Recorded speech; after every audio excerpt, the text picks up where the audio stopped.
Welcome to remix king channel. రోజుకో పండు ఆరోగ్యానికి మేలు. రోజుకో యాపిల్ తింటే డాక్టర్ అవసరమే ఉండదు. ఈ కాలంలో అన్నం కంటే ఫ్రూట్స్ తిని బతికేవారు ఎందరో ఉన్నారు. డైలీ లైఫ్లో పండ్లు ఎంతో కీలకమయ్యాయి.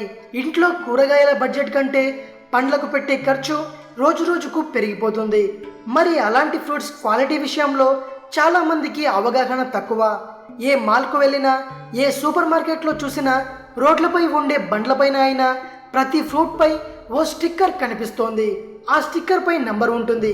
ఆ స్టిక్కర్పై అంకెలు ఏం చెబుతున్నాయనేది మాత్రం ఎవ్వరికీ తెలియదు. కొన్నామా, స్టిక్కర్ తీసేసి తిన్నామా, ఇంతవరకే పరిమితం.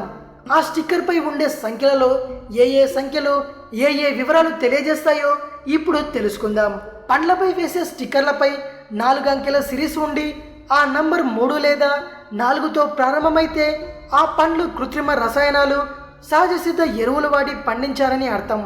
సాధారణంగా అలాంటి స్టిక్కర్లు ఉన్న పండ్లను 20వ శతాబ్దంలో వ్యవసాయంలో వచ్చిన విప్లవాత్మక మార్పుల ఆధారంగా నూతన పద్ధతులను ఉపయోగించి పండించారని అర్థం.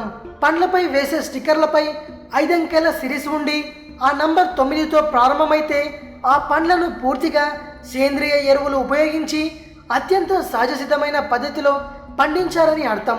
ఇవి మన శరీరానికి ఎలాంటి హాని కలిగించవు, పూర్తిగా సురక్షితమైనవి, మంచి క్వాలిటీ అనే దాని అర్థం. పండ్లపై వేసే స్టిక్కర్లపై 5 అంకెల సిరీస్ నంబర్ ఉండి ఆ నంబర్ 8తో ప్రారంభమైతే ఆ పండ్లు జన్యు మార్పిడితో పండించారని అర్థం చేసుకోవాలి. ఇలాంటి పండ్లు ఆరోగ్యంపై ప్రభావం చూపుతాయి. ఇవి ప్రమాదకరం కూడా, అనారోగ్యాలను కలిగిస్తాయి. కాబట్టి ఇక నుంచి మీరు పండ్లు కొనేటప్పుడు వాటిపై స్టిక్కర్స్ ఉంటే ఏ అంకెతో ప్రారంభమవుతున్నాయో చూసుకోండి. ఇది విషయం. మరిన్ని ఇంట్రెస్టింగ్ వీడియోస్ కోసం రీమిక్స్ కింగ్ ఛానల్ని సబ్స్క్రైబ్ చేయండి. మరో వీడియోతో మీ ముందుకు వస్తాను. అంతవరకు సెలవు.